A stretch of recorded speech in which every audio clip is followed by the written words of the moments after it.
Hey everyone, glad you're here. Today I'm breaking down a crisis that's not just in the headlines, it's in our hospitals, our neighborhoods, and maybe in our own families. This is America's healthcare meltdown, and the people calling the shots aren't who you might expect. So, here's the real kicker. Congressman Richard Neal is calling out Republican leaders for something pretty wild, racking up trillions in deficits just to pay for massive tax cuts. Who benefits? Mostly the super wealthy. Who pays? Well, possibly all of us.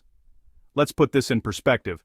Over the last year, we've seen huge chunks taken out of funding for the National Institutes of Health, which leads medical breakthroughs, cuts to the CDC, the team that tracks disease outbreaks. Think about how crucial that is, and billions slashed from Medicaid, a lifeline for low-income families. Why? Neal argues it's all to balance out those tax breaks at the top. When you pull support from these pillars, we're not just tightening belts, we're undermining the entire system. And here's where it gets alarming.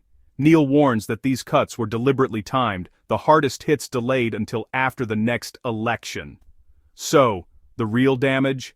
It's coming, and fast. Let's talk numbers. If these policy changes go through, up to 24 million Americans could lose their health coverage. 24 million. That's families, seniors, kids, forced to use emergency rooms as a last resort because they have nowhere else to turn.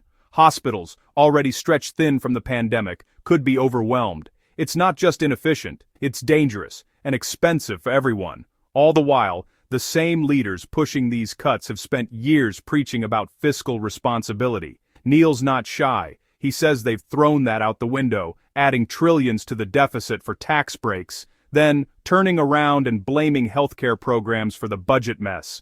Honestly, this isn't about left or right. It's about real people facing real risks. If even a fraction of these warnings prove true, our health system could hit a breaking point, and millions of Americans will pay the price.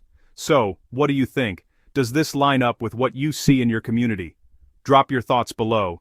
Don't forget to like, share, and subscribe for more deep dives like this. Stay informed, stay curious, and I'll see you next time. Massachusetts, the distinguished ranking member of the Ways and Means Committee, Mr. Neal. The gentleman is recognized. Thank the gentlelady. Mr. Speaker, the destruction that is taking place in America's healthcare system during these 10 months is unbelievable.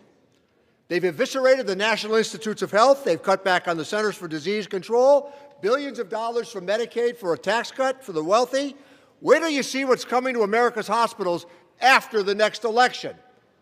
It's so contrived they waited until after the election to implement it. 24 million people are likely to lose health insurance if we don't implement these tax credits as suggested. The emergency room is going to be back in full force now because this is where people will go for their health care. All of this is taking place to justify a tax cut for people at the very top. And here's the real kicker.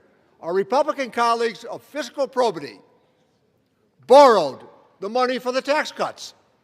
In 2017, it's $2.4 trillion.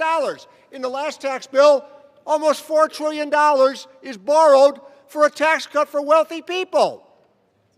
Whatever happened to the fiscal soundness that the Republican Party used to lecture everybody on? And I yield back the balance of my time. The gentleman yields. The gentlewoman from Connecticut reserves. The gentleman from